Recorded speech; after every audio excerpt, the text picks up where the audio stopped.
We are here at Roberts Plaza in Regina, Saskatchewan, 21 floors up in the air, here with our Director of Training and Services, Tom Hammond, who is also a fall protection specialist. We're here to talk about competent supervisor training.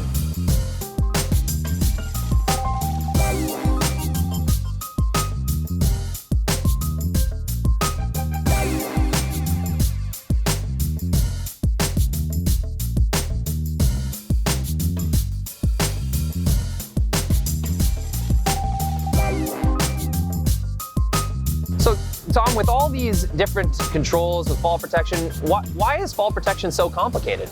Well, it's complicated because we have a lot of moving pieces with it.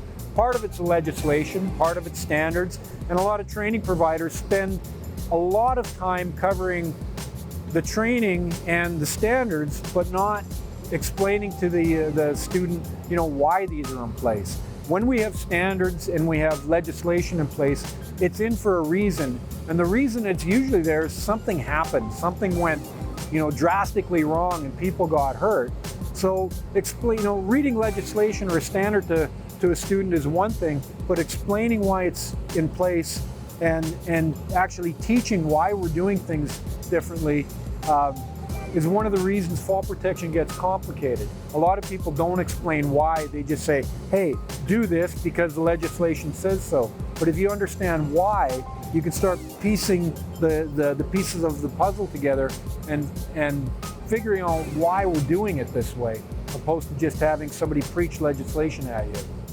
Anyone can be trained to follow a rule, but it's much more enriching to learn why those rules exist and what they're there to protect. Exactly. Right now we're sitting on a rooftop and we're not wearing harnesses. We're 200 feet off the ground.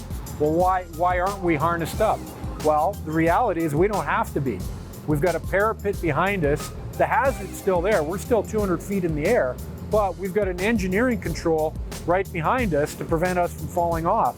No fall protection required because it's already built in.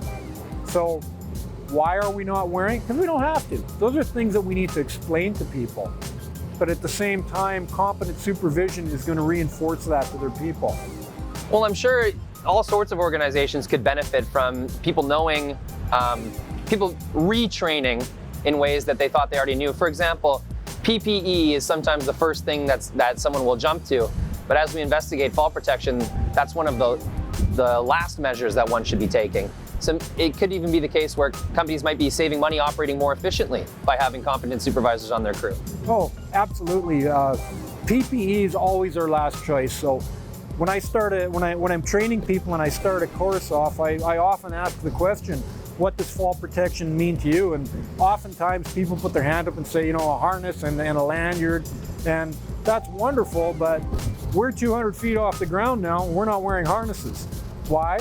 Because we're protected by the structure itself.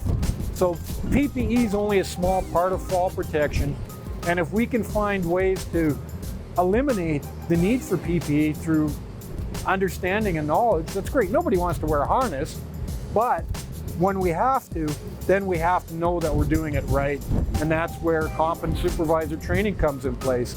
In a training course, often you will be asked to look at a harness, but unless you're putting the thing on and learning how to adjust it and having somebody do a competency check and make sure you're doing it right, how do you know you're doing it safely?